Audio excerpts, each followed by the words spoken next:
4장 아니 65장 4절 5절. 이사야서 65장 4절 5절.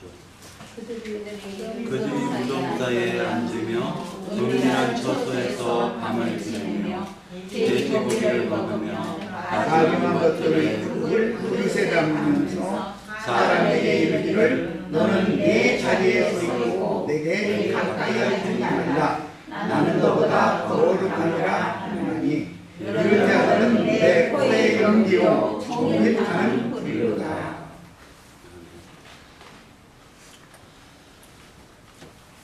아까 이제 기령진님과 교통하면서 이 부분을 갖다가 읽게 됐는데요. 실제로 이 사람이 지금 자기가 거룩하다라고 얘기하고 있는 이 사람은 무덤 위에 앉아 있는 사람이잖아요. 무덤 사이에 앉아 있는 사람인데 자기가 무덤 위에 있으면서 자기가 너보다 거룩하다라고 지금 얘기하고 있는 겁니다. 지금 성경의 율법에 의하면은 무덤의 간자나 그 죽음의 간자는 부정하다라고 분명히 성경 율법에 나와 있잖아요. 그러니까 이 죽음을 갖다가 만진 자도 부정할 것뿐만 아니라 그게 앉아 있는 사람은 더 부정할 거 아닙니까? 근데 자기가 거룩하다라고 얘기를 하고 있는 거예요. 이것이 바로 세상 기독교계를 얘기하고 있는 건데 저는 사실 그런 생각을 많이 가져요. 종교라는 게 사실은 없어져야 돼요. 그래야지 주와 그 그리스도의 나라가 올 수가 있습니다. 우리가 기독교를 갖다가 믿는 것이 아니라 우리는 예수 그리스도를 믿는 것이고, 기독교와 우리의 차이점이 뭐냐면은 그들은 예수라 칭하는 성령이 와 있는 것이고 우리는 예수와 함께 동행하는 것을 얘기하고 있는 거죠. 차이점이 그거예요. 그리고 중요한 거는 또 뭐가 중요하냐면은 하나님께서는 단체적인 개인을 갖다 구원하시는 것은 단체를 갖다가 구원하시기 위함이라는 거예요. 이 성경은 있잖아요. 개인 구원보다도 단체적인 구원을 갖다 굉장히 중요시 여기고 있어요. 네, 이 핵심이에요, 그게. 그래서 개인이 신령해져봤자 얼마나 신령해지겠습니까, 사실. 그러나 하나님께서 그 무리, 하나님이 분별해서 불러낸 그 무리를 갖다가 통해서 하나님께서 그 주와 그 그리스도의 나라를 세우시려는 게 하나님의 목적이기 때문에 개인 구원보다도 단체적인 구원이 더 소중하다. 그 단체적인 그 무리 가운데 내가 속하느냐 속하지 않느냐는 것이 더 중요한 것이지, 나와 하나님과의 관계가 어떻게 설정이 잡히느냐가 중요한 것은 사실 그 후자라는 거예요. 하나님께서는 하나님의 나라를 갖다가 본질적으로 세우셔가지고 공의로서 통치하시기를 원하는데, 요번에 이제 우리 대한민국 그 여건을, 그 상황, 정치적인 상황이 돌아가는 걸 보면서 느끼는 거는 뭐를 느끼냐면은, 이명박근혜 정부 때 우리나라가 굉장히 뭐든지 다 후퇴했습니다. 뭐 발전한 부분도 있겠지만 이 민주주의라는 것 자체가 굉장히 후퇴했거든요. 근데 요번에 탄핵으로 말미암아 가지고 문재인이 대통령이 됐어요. 그러고 난 다음에 적폐청산이라는 걸 이제 딱 끄집어냈단 말이에요.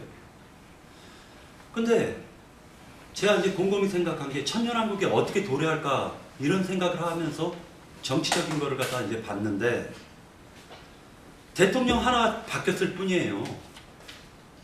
대통령 하나 바뀌었을 뿐인데 세상이 점점 예전에 부패했었던 것들이 드러나지 않습니까? 예전에 부패했던 것들이, 예전에는 그것이 당연한 거였었는데 이 머리가 하나 딱 바뀌니까 그 밑에서 음지에 있었던 부정부패한 것들이 드러나는 거예요. 그러면서 그것을 갖다가 청산해 하라는 국민적 요구가 있고 그걸 지금 청산해 가고 있지 않습니까? 이렇듯이 제가 느끼는 거는 천년왕국이 어떻게 도래가 될까? 이것은 다시 얘기해서 하나님의 그 의와 공의로서 통치하는 것이 얼마나 이 세상에서 물질적인 세상에서도 얼마나 중요하다라는 걸 보여주고 있어요. 대표적인 예가 마귀가 어둠과 온갖 부패한 것으로 이 세상을 다스렸다면 거기에 우리가 종로를 타고 있었던 거 아닙니까? 근데 그것이 어둠이 물러나고 빛이 우리에게 밝혀지고 그러면서 세상이 온갖 부패한 것들이 드러남으로 말미암아 가지고 천년 왕국이 공의와 하나님의 의로 통치가 되어진다면 그것은 분명히 인간들에게 어마어마한 큰 축복이 될 거예요. 어마어마한 큰 축복이 될 겁니다.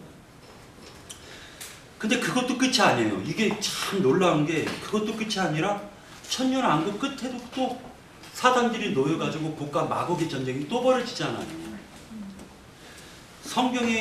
성경적으로 보았을 때 때와 시기가 다 정해져 있단 말이에요. 예를 들어 가지고 구약 시대에는 하나님이 이스라엘 백성과 혼인 관계를 맺었었는데 하나님께서 이스라엘 백성들이 타락하고 불법을 갖다 좋아하다 보니까 하나님이 이혼을 하게 되는데 그 이혼이라는 것을 어떻게 하느냐?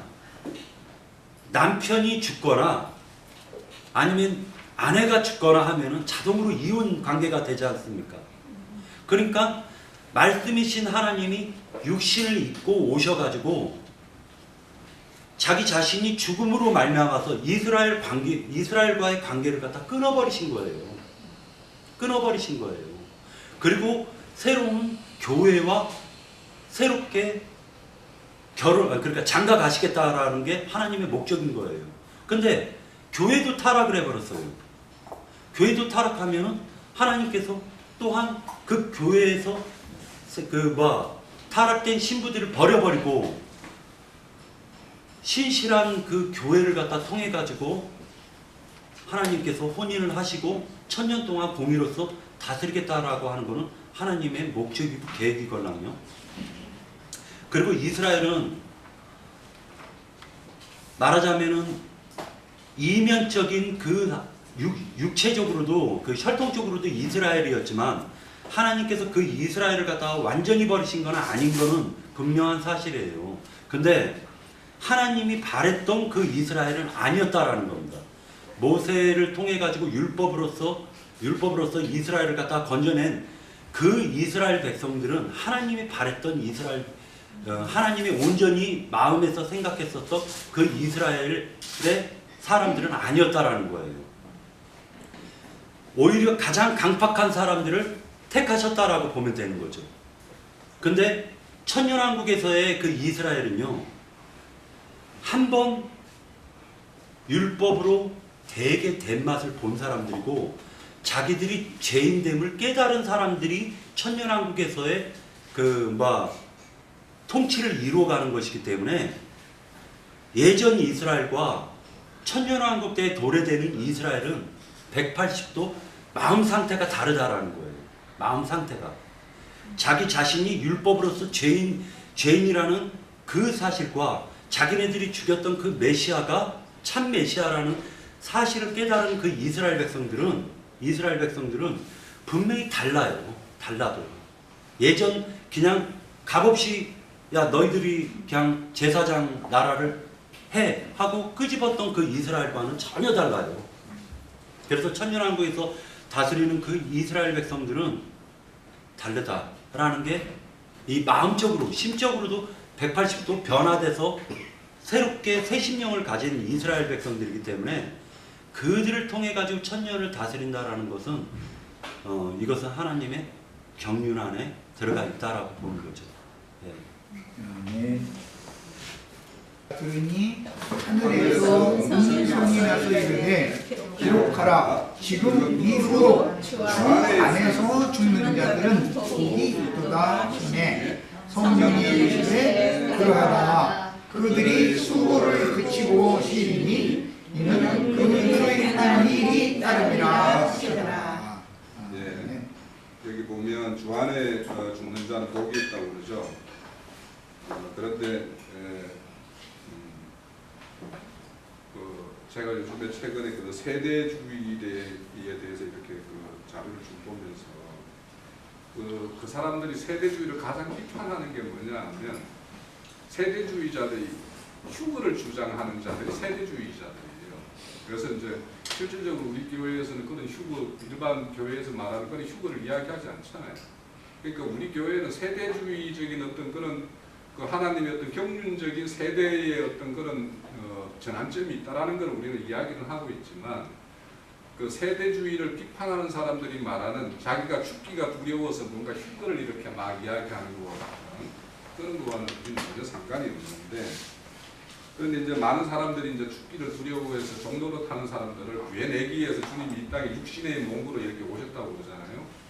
그런데도 이제 이렇게 말씀에 보면 오늘 읽은 말씀에 보면 주 안에서 죽은 자가 복이 있다고 그러는데도 이렇게 죽지 않기 위해서 막 이렇게 많은 걸 구하는 사람들이 많이 있죠.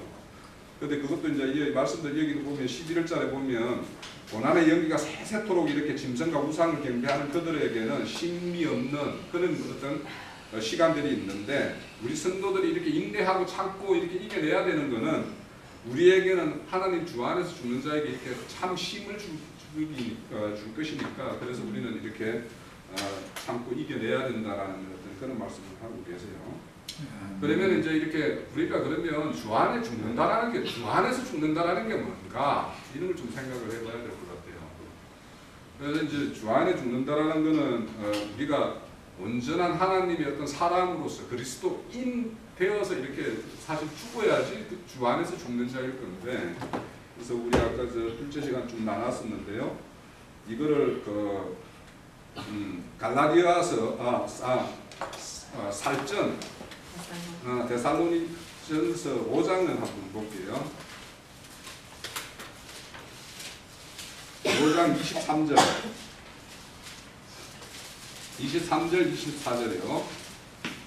평강의 하나님이 친히 너희를 온전히 거룩하게 하시고 또 너희의 온 영과 힘과 몸이 우리 주 예수 그리스도께서 강림하실 때에 또 높게 보존되기를 원하노라. 너희를 부르시는 이는 기쁘시니 그가 또한 이루시리라. 자, 24절이 굉장히 중요해요. 그분은 이렇게 미쁘시다라는 것은 신실하시다. 그분이 이제 언약의 내용이 이런 거죠. 우리를 영과 혼과 몸이 온전하게 하셔가지고 그분이 이렇게 다시 오셨을 때 우리가 흠없는 모양으로 이렇게 지어짐을 받았을 때 우리가 신부단장이 되어서 어린 양의 혼인잔치에 참여하게 되는 거죠. 그런데 그 일을 누가 이룬대요? 보면 24절에 보면 그가 하신다고 그러죠. 그가 일을 한대요. 그가 한다라는 것이 이 일을 이루기 위해서 우리한테 오신 분이 어떤 분이에요? 그분이 이런 일을 그러니까 영과 혼과 몸을 온전하게 흠없게 어렵게 하기 위해서 오신 분이 바로 성령님이에요. 우리한테 성령님인데 여기에서 이제 아까 앞서 전가하신 우리 박영재님이 이 단체적인 걸 이야기를 많이 했었는데 여기 앞에 너희의 온 영과 혼과 몸 할 때 이 온이라는 걸 우리가 좀 새겨봐야 돼. 우리 같이 이야기 나눴던 그 숙제 시간에 나눴던 분들은 이제 좀 이야기를 했었는데 이게 헬라어로 홀로클레로스예요. 홀로클레로스. 근데 이게 합성어예요. 홀로스 플러스 클레로스. 뭐냐면 홀로스라는 것은 전체, 전부. 그러니까 일부 부분이 아니고 완전히 전체가 그런 뜻이고 클레로스는 뭐냐면 제비 뽑다라는 뜻이에요. 뽑다, 제비 이런 뜻이에요. 그러면 여기 온 영과 혼과 몸이 이렇게 온전하게 된다라는 것은 어떤 한 사람이 온전하게 되는 각자가 온전하게 된다라는, 그러니까 한 사람을 두고 하는 것이 아니라 교회를 두고 이야기하는 거예요. 교회의 어떤 지체를 이렇게 뽑아서 이렇게 딱 끌어올려도 온전하게 영과 혼과 몸이 다 이루어져야지만이, 그래야지 하나님께서는 그걸 온전한 어떤 실체라고 인정을 하신다는 거예요. 그래서 이제 우리가 흔히 이제 사람들을 피조된 인격체라고 그래요. 그죠? 우리가 피조됐죠. 그죠? 이 피조됐다라는 거는, 그러면은 그 말 자체는 지은자가 있다라는 거 아니에요. 그럼 지은자는 반드시 뭔가를 지었다라는 건 지은자에게 어떤 뜻하는 바가 있겠죠. 뜻과 목적이 있겠죠. 그죠? 그래서 이제 이 피조되었다라는 거는 어떤 피조된 인격체라는 말은 이게 하나님과, 즉 창조주 하나님과 분리된 객체로 존재하면 그건 하나님의 목적과 상관없는 어떤 존재로서 우리는 분리되었다, 그 사람을 죽었다라고 이야기하는 거 아니에요? 그러니까 이게 지음을 받은 피조되었다라는 거는 이 사람 자체는, 피조된 존재는 창조주와 분리되어서 존재할 수 없다라는 거예요. 그래서 우리는 그 어떤 그 지은 자에게 반드시 속해서 그분의 어떤 의도한 뜻 가운데 있어야지만이 우리는 하나님의 어떤 지은 목적과 부합하는 어떤 존재로서 이제 의미를 가지는 거예요. 그런데 이제 우리가 하나의 인격체라고 그러죠. 그죠? 그럼 인격체라는 것은 어떤 체라는 것은 뭔가 체계를 이루었다라는 거예요. 어떤 사람은 세상 사람들도 무슨가에 의해서 다 체계를 이루어져 있어요. 그 사람들은 어떤 걸로 이루어졌냐면 세상의 지식과 세상의 가치 기준에 따라서 이렇게 체계가 다 구성이 되어 있죠. 그러면 우리가 하나님의 의도된 어떤 그 속해 있는 자로서의 어떤 인격체를 이루려면 그분의 어떤 목적대로 이렇게 우리가 이루어진 어떤 지식 체계, 가치 체계를 구성해야지만 우리는 하나님의 의도된 인격체가 되는 거죠. 그래서 이 인격체라는 것 자체는 우리가 피조되어 있기 때문에 하나님의 절대 의존적인 존재이면서도 인간에게는 하나님이 그냥 이 로봇과 같이 어떤 기계와 같이 이런 뭔가 무조건 종속적인 것이 아니라 어떤 그 책임이 있다라는 거예요. 각자 어떤 인격체라는 말 자체는. 그래서 이제 이런 어떤 우리의 어떤 신앙생활이라는 것은 일단 우리를 지은 어떤 창조주와 지음받은 어떤 그 존재 사이에 관계성을 맺어야지만이 그분과 나와 어떤 사귐이 있고 그분과 나의 어떤 교제가 있고 그분과 나에 의해서 뭔가 나눔이 이루어져요. 이것이 우리의 어떤 정체성이란 말이에요. 우리 그렇게 믿는 자의 정체성은 하나님의 의존적인 존재이면서도 하나님과의 어떤 인격적인 만남으로 자기의 어떤 인격 한 체를 이루는 어떤 그런 책임이 있는 존재라는 거예요. 그런데 이제 그래서 하나님이 하시는 이런 은혜로 일을 하시고 또 그 어떤 우리에게 그 은혜로 우리에게 심어준 어떤 그거는 믿음이라는 어떤 실체로 나타나는데 이것이 하나님의 은혜와 하나님이 주어진 믿음이라는 것은 반드시 그 사람에게 열심이라는 걸 이끌어낼 수밖에 없어요. 그러니까 우리가 인간적인 열심이라는 걸 이렇게 인간적인 열심과 하나님의 은혜와 믿음이라는 것이 내 안에 역사해서 이끌어내는 열심이라는 것은 다 반드시 다른 거죠. 다르죠. 근데 우리가 믿는다고 하면서 이 열심이 없으면 이게 라디오 마지막 교회가 뭐죠? 라오디아 교회죠. 그런 교회가 되면 이제 지금 이런 믿음이 되는 거예요. 네? 그러니까 우리가 이렇게 참 하나님의 어떤 그 피조된 어떤 인격체로서 그분과의 어떤 정확한 사귐과 교제와 어떤 그런 것이 일어나면 우리에게는 하나님의 열심히 일어날 수밖에 없어요. 그죠? 근데 봐봐요. 우리가 새 생명을 가졌다, 새로운 어떤 피조물이 되었다라고 한다면 우리가 어린아이들이 이렇게 태어나면 딱 하는 게 두 가지죠. 잠자는 거, 먹는 거. 그죠? 그거가 뭐냐면 사실은 가장 생명력이 왕성하게 활동하는 것이 그 현상으로 나타나는 거예요. 열심히 먹고 그 안에서 편안한 안식을 누리고 이것이 하나님의 어떤 새 생명으로 거듭났다라는 어떤 그 증거거든요. 그러니까 우리가 새롭게 새로운 어떤 피조물이 되었다라고 하면서 하나님의 어떤 말씀에 대한 거나 하나님의 어떤 진리에 대한 어떤 열심이 안 일어난다. 이건 좀 문제가 있는 거예요. 심각하게. 뭐냐면 이거는 어린아이 낳았는데 이게 젖도 잘 알아먹지도 못하고 비실비실해가지고 늘 부모들로 보면 우왕거려요. 그죠? 그러니까 우리가 온전한 생명체계라면 이런 어떤 그런 열심히 일어나야 돼요. 사실은.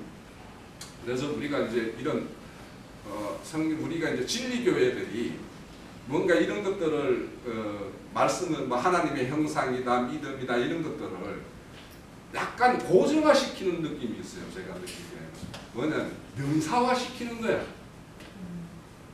우리는 그런 단어들을 사실은 동사화시켜야 돼요. 내 안에서 이게 막 뭔가 움직이면서 뭔가 이게 무글무글거리는 어떤 그런 생명체계의 어떤 그런 생명의 어떤 움직임이 일어나야 되는데 이게 막 정체되어 있고 이러면은 사실 본인이 어떻게 우리가 한동안 막 이렇게 뭔가 열심히 있다가 뭔가로 인해서 침체에 딱 들고들면 본인 자체가 힘들죠. 사실은.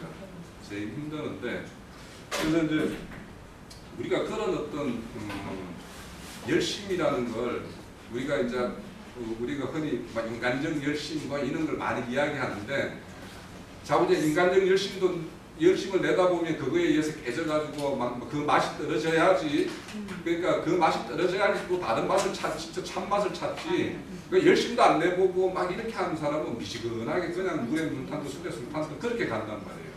그러니까 사실은 이제 그 어떤 열심이 좀 요구된다라는 느낌이 있어요.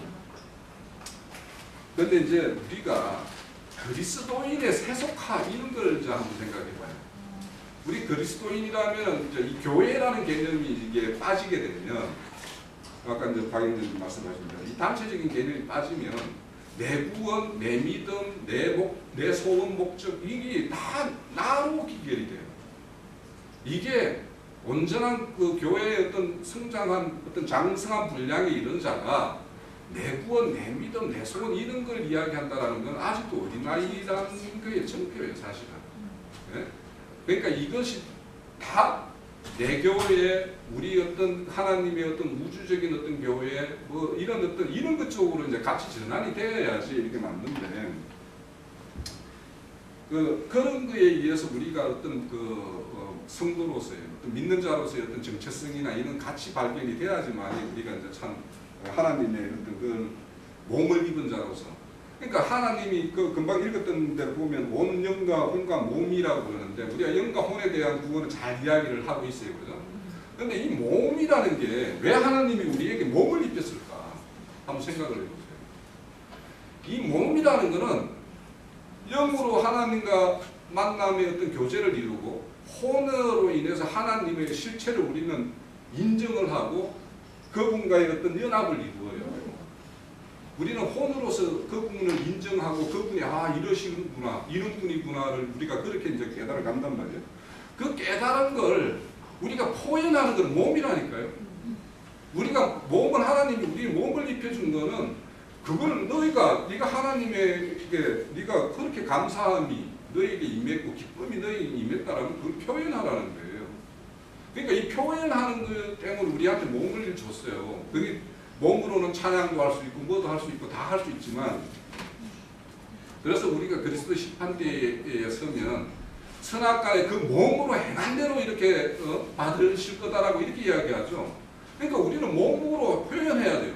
그래서 바울 사도가 이 그리스도의 심판대 이야기하면서 4장 고린도후서 4장 5장의 이야기는 내가 그리스도의 죽은 몸을 짊어진다라고 하는 그 고난을 이야기하고 있다고. 그러니까 우리가 이렇게 몸을 가지고 있으면서 하나님의 어떤 그런 거룩한 어떤 그 말씀 생명체계, 진리체계가 이렇게 입혀져 있으면 우리가 반드시 뭐냐면 십자가를 지는 것이 나타나야 된다니까. 사실은요. 그러면 그게 뭐예요? 우리가 세상에 가서 그분에 대해서 온전한 걸 전거하면 바울 사도가 왜 그렇게 그런 고난을 당했습니까? 그 시대 때 유대교에 쩌들어 있는 그 사람들에게 그리스도의 새로운 것을 전하니까 자기들이 부정되니까 그렇게 고난을 당했던 거 아니에요. 그래서 우리가 이제 이런 것들을 이제 표현을 할 어떤 그런 필요가 있는데, 그런데 이제 우리가 인간의 어떤 그런 상실감이 어디서 왔냐 하면 죄 때문에 왔잖아요. 우리가 죄를 지었기 때문에 이렇게 왔는데, 그런데 이렇게 죄를 지었기 때문에 우리는 어디에 있냐면 사망의 음침한 골짜기에 있다고 그러죠. 그죠? 그러면 이렇게 죽은 자에게 줘야 될 거는 뭐냐면 이 사람을 살릴 수 있는 거는 유일한 방법은 생명을 주는 수밖에 없잖아요. 죽은 자에게 살리려면 생명 줘야지. 뭘 딴 거 줄 게 없잖아요. 그럼 생명을 줘야 되는데 생명은 어디에 있어요? 예수 그리스도가 생명이고 나는 진리요 생명이고 길이라고 그러잖아요. 그럼 우리가 예수 그리스도를 줘야 되잖아. 그러면 죽으면은 주려면 죽은 자가 우리가 어디에 죽은 자들이 있는지 다 뻔히 아는데 그 자들한테 가서 생명 주고자 하는 이런 그 욕망이 우리 속에서 이렇게 일어나야지 우리가 참 교회라는 어떤 인식을 가지고 있다는 생각이 들어요. 그런데 이제 이 죄에 대해서 죄로 인해서 우리 인간들이 이제 이 교만과 이렇게 자만 이런 쪽으로 이렇게 빠졌는데, 사실은 이게 사람들이 우리가 하나님 앞에 와가지고 뭔가 자기를 변명하면 안 돼. 자기를 합리화하면 안 돼. 이게 다 교만하기 때문에 자기의 모습을, 그럴싸한 모습을 이렇게 보여드리려고 하니까 변명을 하고 뭔가 자기를 분치를 하고 이렇게 하는 거 아니에요. 그러니까 이게 우리는 그런 걸 싹 이렇게 벗겨내야 된다는 것이 하나고, 또 뭐냐면 자책하면 안 돼요. 내가 어떤 그 로마서 14장 22절에 보면 자기 스스로 자기를 정죄하지, 자기의 옳음으로 자기를 정죄하지 않는 자가 복이 있다고 그래요. 거기도. 그러니까 거기에는 다른 번역에서는 자책이라고 되어 있어요. 정죄하는 걸로도 되어 있고 뭐 자책하는 걸로 되어 있고 번역본마다 차이마다. 그러니까 스스로 자책하는 자가 대표적으로 자책하는 자가 누구예요? 가룟 유다. 그러니까 나는 스스로가 이 정도는 지켜내야 되는 자인데 그것 좀 못했기 때문에 막 스스로 자책하는 거 아니에요, 그죠? 그러니까 우리가 어떤 사람은 누구나 다 실패할 수 있고 뭔가 의도하지 않는 대로 이렇게 격기로 이렇게 갈 수 있는데, 다시 제길로 왔으면 자책하면 돼요. 우리 스스로는 누구라도 부족해서 어떤 것이 나한테 어떤 사건과 환경이 주어지면 누구라도 그 격기로 갈 수 있는 자들이니까 그걸 인정하고 겪기 위해서 다시 돌아온 자에게는 우리는 형제로서 이렇게 포용해 줘야 되는 게 이제 마땅한 거고요. 그러면 이제 그렇게 상실된 어떤 죄인들이 하나님 앞으로 돌아오는 방법은 뭐냐면 하나님 말씀의 근위를 인정해 줘야 돼요. 이 성경의 말씀에 이렇게 있으면 이거는 이 말씀의 근위를 인정을 해줘야지, 이 말씀을 나를 가리는 치마 짜라고 삼으면 안 된다. 나의 변명거리로 삼으면. 치마 짜. 네? 그러니까 우리가 말씀의 근위를 인정해 주는 것이 얼마나 중요한지, 말씀의 근위를 상실하면 그 자에게는 안식이 없다고 그랬어요. 네?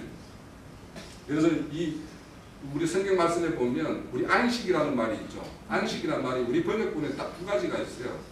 뭐냐면 히브리서 3장 4장에 가면 안식이라는 말은 싹 다 이거는 영원한 안식을 이야기해요.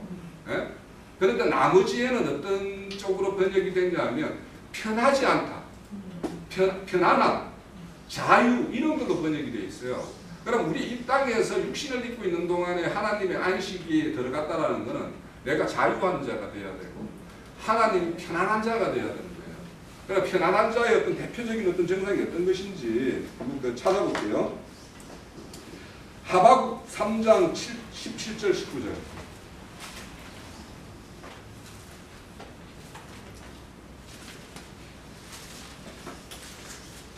제가 이게 성경책을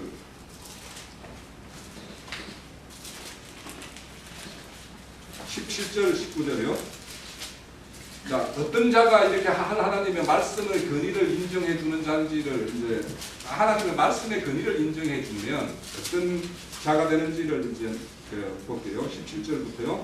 비록 무화과가 무성하지 못하며 포도나무에 열매가 없으며 감람나무에 송출이 없으며 밭에 먹을 것이 없으며 우리의 양이 없으며 외양간에 소가 없을지라도 나는 여호와로 말미암아 즐거워하고 나의 구원이 하나님으로 말미암아 기뻐하리라. 주 여호와는 나의 힘이라 나의 발을 산산과 같게 하사 나를 나의 동무에서 가게 하시는구나. 네. 자, 이렇게 하나님의 말씀의 근거를 인정하는 자에게는 내 안에 지금 내 어떤 필요 뭔가 이런 것들이 좀 부족하더라도 그것으로 인해서 내가 실망하지 않고 좌절하지 않고 늘 하나님으로 말미암아 기뻐한대요. 네? 또 한 군데 찾아볼게요.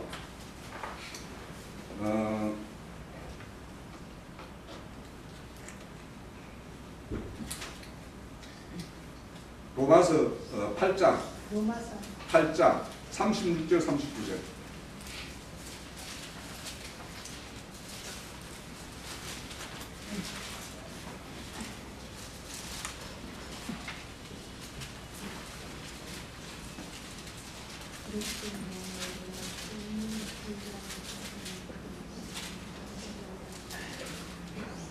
기록된 바 우리가 조국이 주를 위하여 죽임을 당하게 되며 고난당할 자같이 죽임을 당하리라 함과 같으니라. 그러나 이 모든 일에 우리를 사랑하는 이로 말미암아 우리가 넉넉히 이기느니라.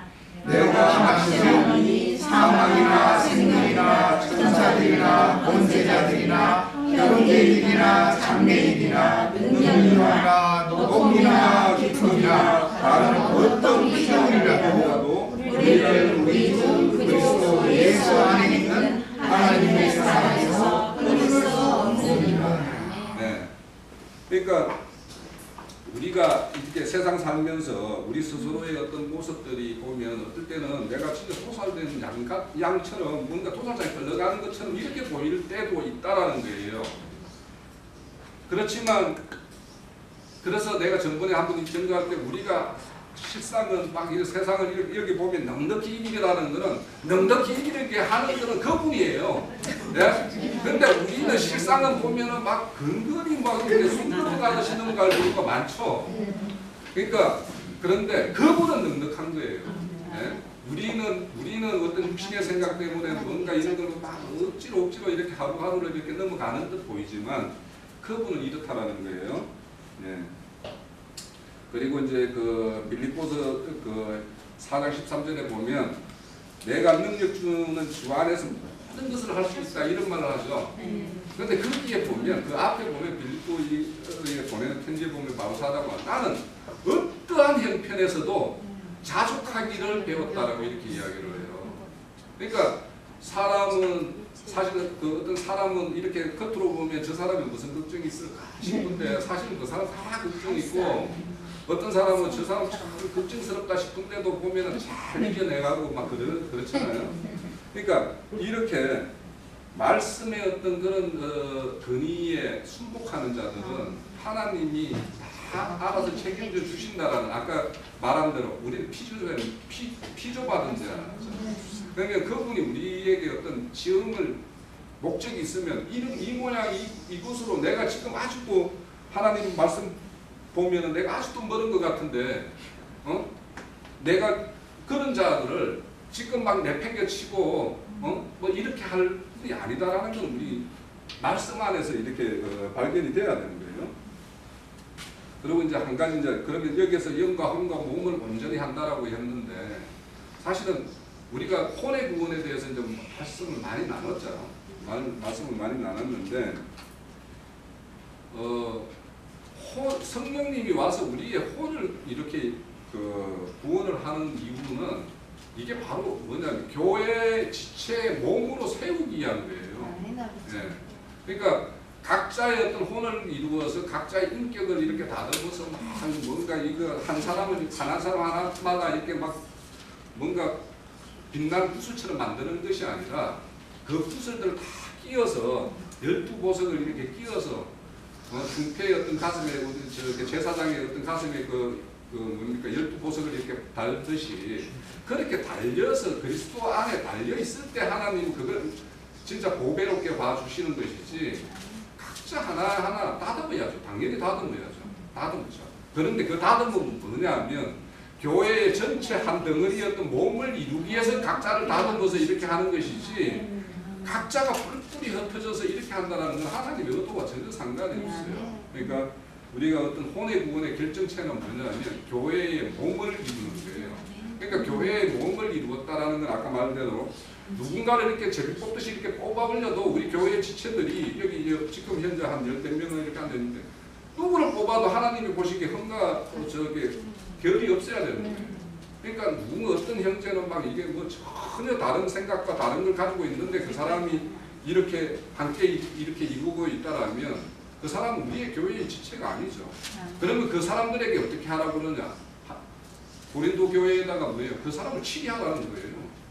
그런 사람들을 우리는 당연히 치리해야 되는 거예요. 우리 몸을 이루고 하나님의 뜻으로 이렇게 지원받는 일에 방해되는 자들은 당연히 그거는 이제 치리가 돼야 되는 거죠. 그러니까 우리 혼의 구원이나 이런 거는 교회를 이루기 위한 것이지 다른 것이 아니다. 그렇게 말씀드릴게요. 네. 그들의 특징은 돼지고기를 먹는 것이 특징이었죠. 이 말씀은 이제 신약 성경에서 그 공관복음에도 세 군데 다 이제 인용을 했죠. 두 무덤 사이에서 날마다 외치는 자가 있었잖아요. 그럼 그 사람들이 아니 무덤에 앉아 있는데 돼지가 어디 있어서 돼지 날마다 잡아먹습니까? 그러면 그 문자대로 그 성경을 해석하려고 하면 안 맞는 거죠. 그게. 돼지고기라고 한 말은 이제 히브리인들의 그 정신 세계에서는 개고기, 돼지고기를 아주 부정하게 보기 때문에 하는 말인데, 개라는 것은 몰지각한 목자들을 말하는 것이고, 돼지라고 하는 것은 배를 섬기는 자들을 말하는 거예요. 자기 욕심에 이끌려서 사는 사람들을 잡아먹는다라는 건 그런 신자들만 전도를 하고 자기 휘하에 든다 그 말이에요. 그러니까 군대에 귀신 들린 무덤에 있는 자들이 돼지를 날마다 잡아먹으려면 돼지떼를 거기서 길러야 되잖아요.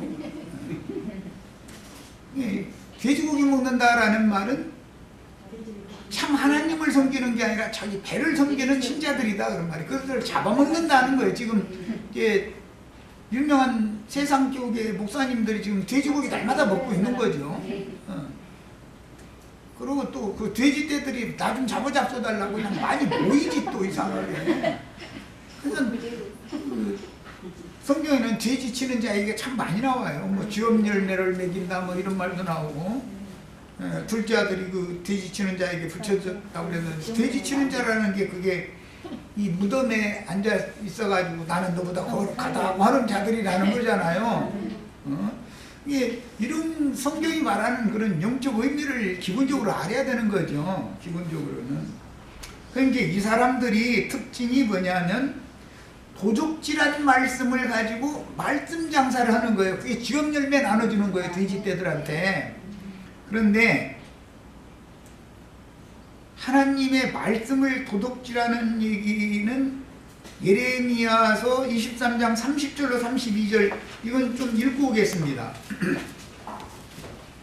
말씀을 도둑질한 사람은 가룟 유다가 대표자죠. 주님께서 떡을 떼서 제자들에게는 친히 주셨고, 가룟 유다는 떡그릇에 손을 넣고 있다가 그냥 빈손으로 나간 게 아니란 말이에요. 그 떡그릇에 한 움큼을 몰래 이렇게 슬쩍 해가지고 간 거지. 근데 그거에서 이제 장사해 먹는 거예요. 지금 그걸 감춰놓고 있는 말씀인 거죠. 예레미야 23장 30절로 32절 읽겠습니다.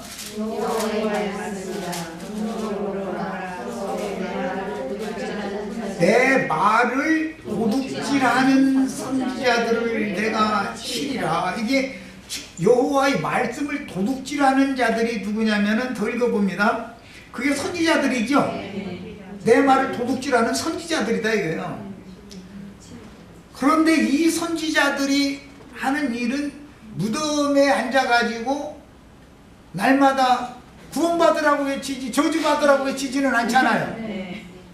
그런데 이들이 말하는 구원이라는 것은 돼지 떼 불러 모아가지고 돼지들 배 채워주는 말씀 전하는 것이 도둑질하는 말씀 가지고 지금 거짓 증거하는 거짓 선지자들이잖아요.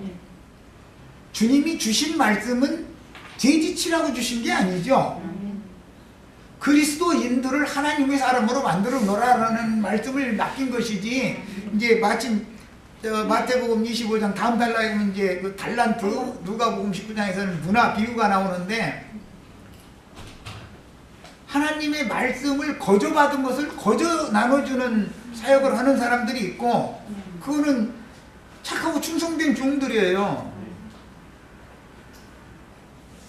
수건에 싸서 놔뒀다가 뭐 꺼내오거나 자기 장막 땅속에 묻었다가서 파내오거나 하는, 이제 그게 악안의 범죄를 저지르는 사람들이죠.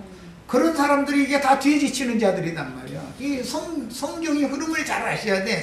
신약 성경을 이해하려면 구약 성경 전본을 알아야 돼. 말하고자 하는 의도를. 자, 이제 읽어나갑니다. 여호와의 말씀이니라 보라 그들이 혀를 놀려. 여기 이 하나님의 말씀 도둑질하다가 팔아먹는 거짓 선지자들이 지역 열매 나눠줘 가면서 돼지 치는 거잖아요. 돼지는 왜 길러요? 잡아먹으려고 길르는 거죠, 그거. 근데 날 잡수 하고 그냥 쭉 모여들어. 그건 참 신기한 일이야. 그래서 그러는 거죠. 땅에 속한 축복을 늘 밀어주니까 자기네들의 욕망, 욕구를 충족시켜주는 사역을 한다 이 말이에요, 이 사람들이. 그래서 그걸로 이렇게 꾸역꾸역 모여드는 거거든요. 근데 나도 한 형제는 뭐 맨 축복은 안 해주고 뭐 인생살이가 그렇게 쉬운 줄 아냐고, 그런 것이 그게 축복인 줄 알라고 이래서 하면은, 나도 한 형제한테도 말씀 들었다가는 영 이게 도대체 이것도 한두 번 하고 말해야 되는데 맨 말씀 전할 때마다 그래서 하면은 힘이 있던 힘도 다 빠져버리죠. 그리고 이러는 주님한테 받으라고 이러고, 그러면 그걸 행진 사랑이 없더라고 이렇게 나가고, 참 이게 사역이 너무 힘드는 거예요, 사실은.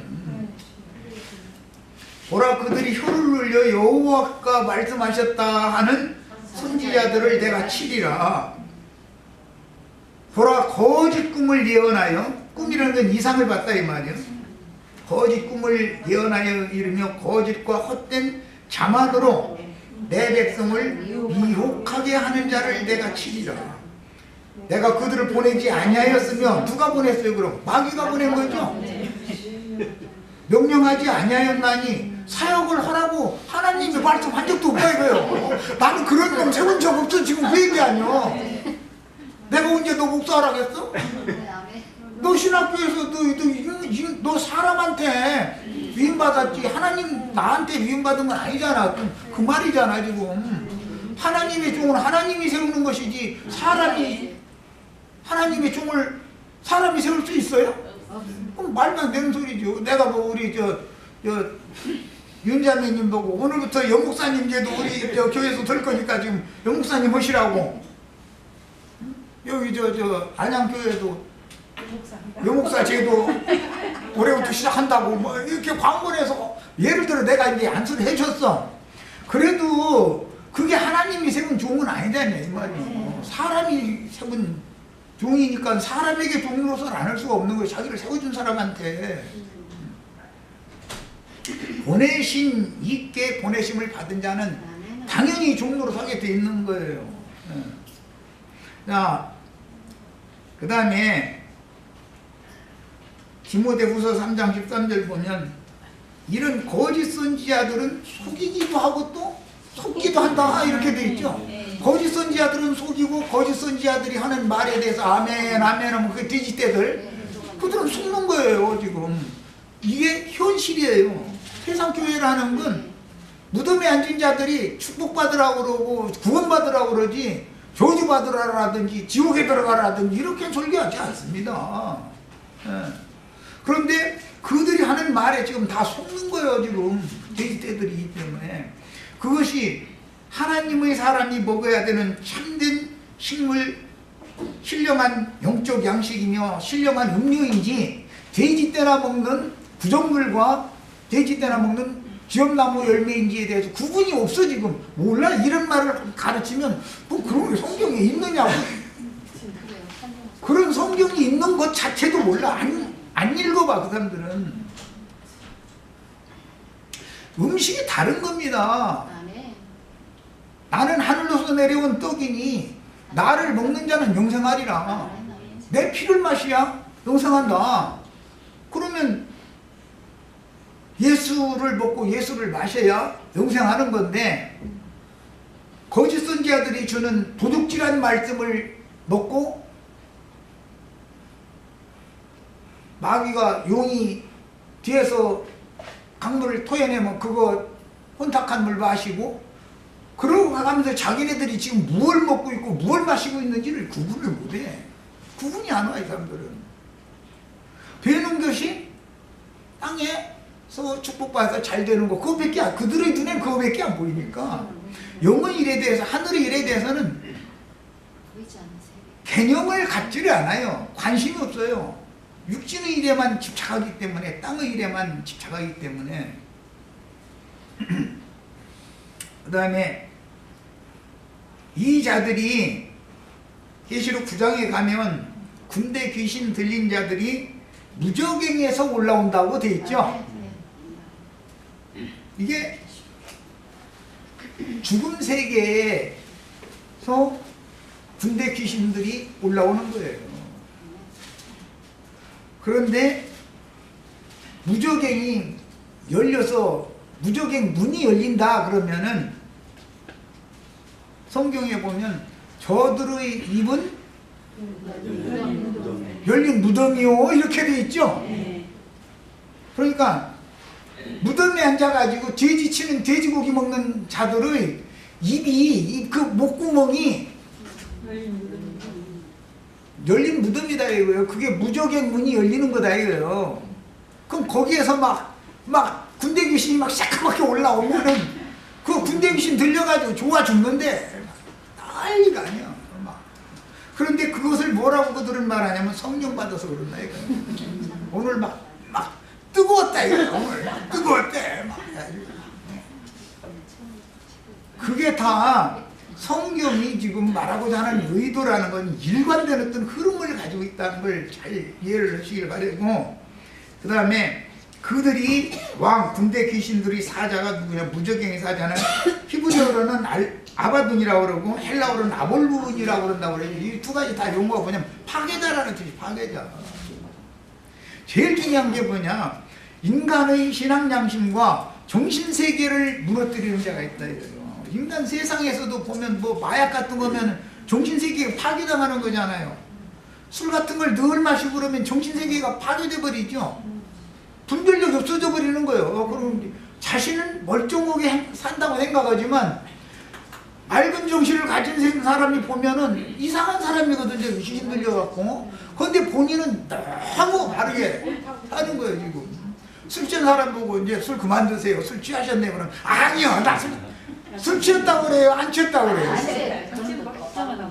마약 먹어가지고 해롱 방향 구분도 없이 이러고 앉아있는 사람 보고 당신 그거 마약 계속 그거 하면 당신은 이제 완전히 폐인된다고, 그거 끊으셔야 된다고, 치료받아야 되겠다 그러면 뭔 소리를 하냐, 이거 안 먹으면 난 못 살아 막 이래버리고. 중독돼서 그러는 것이거든.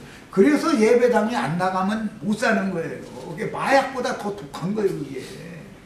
얼마나 독한지. 이 거짓 선지자들이 이게 그 혀를 놀리는 거라고 그랬는데, 무저갱 열어놓고서 막 거기서 군대 귀신들 내뿜어내는 이것에 중독이 되면은 분별력이 없어져 버려요. 옳고 그른 거, 진리에 속한 거, 비진리에 속한 것이 뭐가 뭔지를 모르는 거예요. 그리고 진리에 관한 것을 얘기하면은 대역하게 돼 있다고요. 오히려 그들이 볼 때는 진리를 증거하는 사람이 이단자인 것이죠. 자기네들이 이단자인데 사실은. 그 다음에 주 안에 있는 자라는 게 이 용어예요. 주 안에 있다라는 말을 이해를 하려면 독생자로 오신 인자 예수의 몸과 부활 승천하셨다가 살려주는 영으로 오셔서 믿는 자들을 몸으로 새 몸으로 취해 입은 그리스도의 몸이라고 하는 두 가지 용어를 잘 이해를 해야 돼요. 한 사람 인자 예수의 몸이 있었죠. 그 몸은 무너지러 온 거예요. 무너지러. 그러나 그 영이 오셔서 세운 몸이라는 건 영원히 가는 것이 무너지는 몸이 아니단 말이에요. 영원한 생명을 얻은 생명 주는 영에 의해서 세워진 영적 몸이니까 이것이 교회단 말이에요. 우리는 교회에 붙어있는 지체들인 거예요. 이제 이것을 구분을 잘 해야 되는데, 성경에는 지극히 거룩한 믿음 위에 자신을 건축하라는 말씀도 있어요. 그러죠? 개인적인 건축은 문제도 있는 거예요. 그런데 그리스도의 몸을 건축하는 자들과 짐승의 몸을 건축하는 자들이 또 분리가 되는 거예요. 항상 성경의 양면을 다뤄요. 그러니까 자신을 건축하는 문제는 영적 적용을 할 때 성령의 소욕과 육체의 소욕 사이에서 전쟁을 하는 것과 관계가 있어요. 그런데 하나님의 경륜에서는 가나안 땅에 전쟁을 할 때는 각계 전투를 하는 것이 절대 아니에요.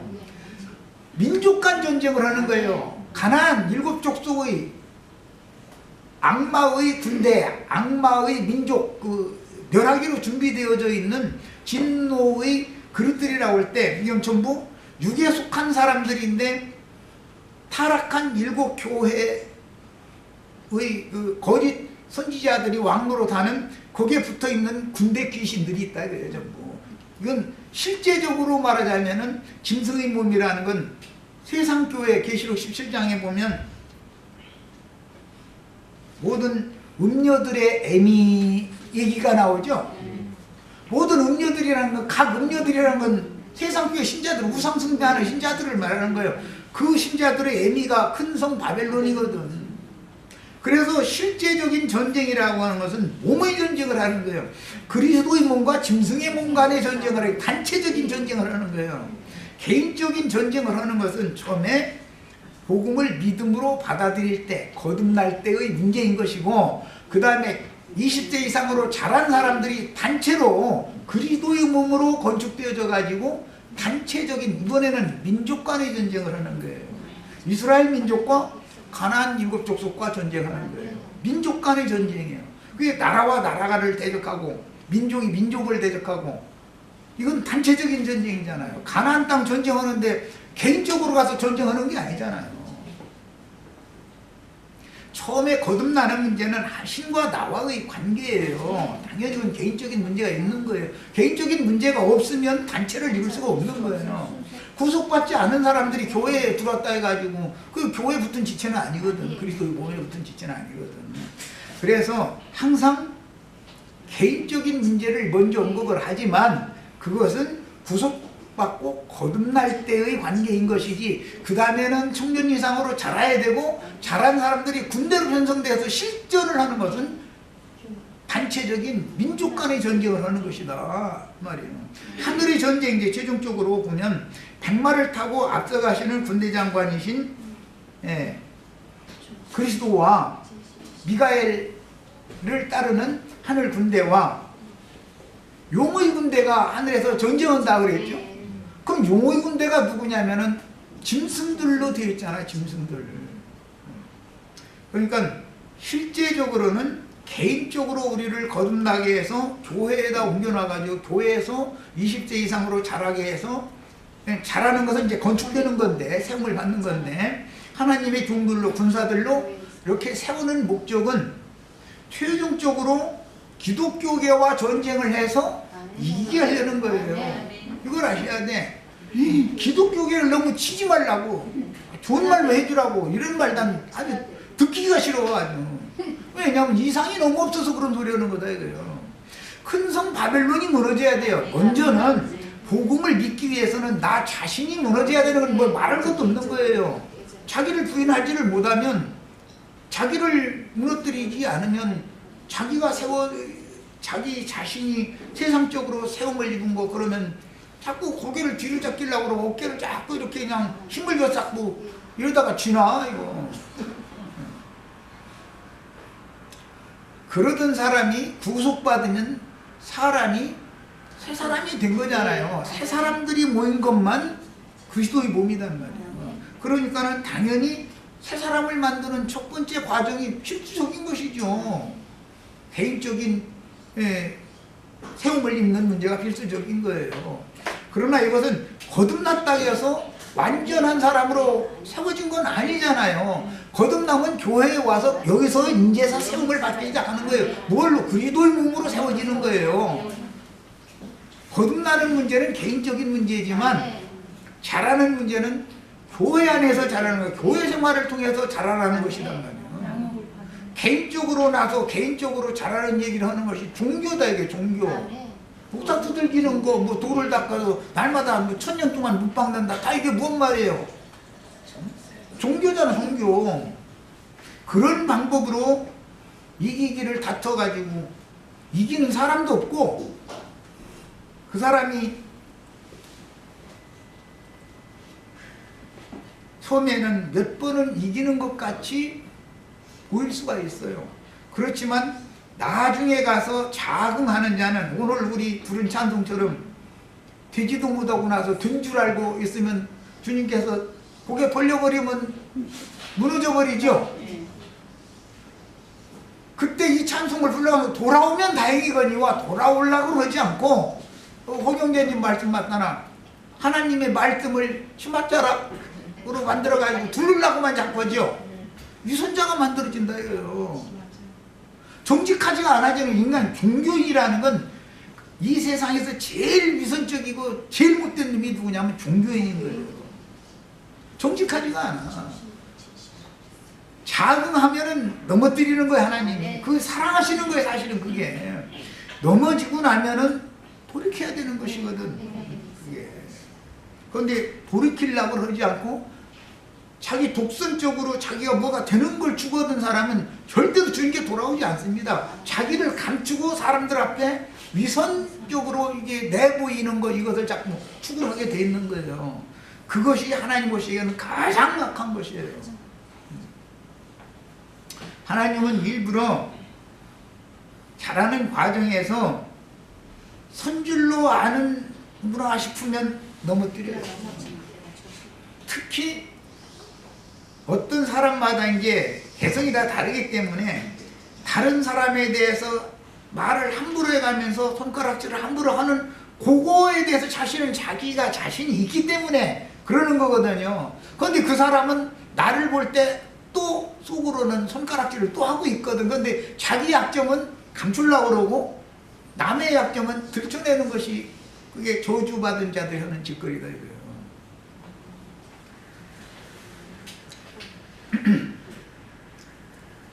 그때 더 은혜를 구해야죠. 주님 앞에 넘어졌으면. 항상 자신 있는 것 때문에 넘어지는 거예요. 나는 늘 이것은 이 점에 있어서는 내가 너무 부족합니다. 그러니까 조심하고 주님 나 이거 또 시험에 들지 않도록 나 좀 잘 보존해 주시고 지켜주세요. 난 이 점이 치명적인 약점을 내가 갖고 있는 거 주님 너무 잘 아시잖아요 하고 막 그러면은 시험을 그 문제에 대해서 시험을 안 당해. 자기가 경성에 깨있으니까. 그런데 나는 예를 들어서 나는 돈하고는 담쌌어. 여자 얘기는 하지도 마. 아이고 여자랑 난 진절머리가 나든지 끝이야. 여자는 끝난 지 언젠데. 이랬다가는 큰일 나는 거예요. 이랬다가는 나는 알 수 없는 놈입니다. 이래야 되는데 이게 자기를 부인하는 거예요. 항상 그렇잖아요. 뭐 이런 얘기만 막 그렇게 또 원적인 얘기까지 하느냐고 또 이제 너무 복음을 은쟁반에 옷굿을 벌리는 것 같은 소리만 자꾸 해주다 보니까 사람들이 구체적이고 실제적인 구원에 들어가지 못하기 때문에 이런 얘기까지 하는 거예요. 사람은 약점이 다 달라요. 어떤 사람은 이것이 약점이고 어떤 사람은 저것이 약점이에요. 그래서 항상 나라는 사람은 내가 이 생을 떠나기까지는 아직 나는 믿을 수 없습니다 라는 자세를 갖는 게 필요하다는 거예요. 우리는 이런 은혜를 꼭 있기를 바라고, 혹시 무슨 사건을 통해서 시험당해서 넘어졌으면 심령과 정신세계를 완전히 마귀에게 넘겨줘 버리고 방탕한 쪽으로 그냥 내 맡겨버리지를 말고 그때 은혜를 구할 때다. 그 방법을 여러 번을 거쳐야 사람이 온전케 되는 거지, 한두 번 넘어져 갖고는 온전케 되려면 아직도 멀었어. 아니 어쨌든 자신이 있다 하면 그 사람 아직 다 되려면 멀었어. 이렇게 해서 마치겠습니다.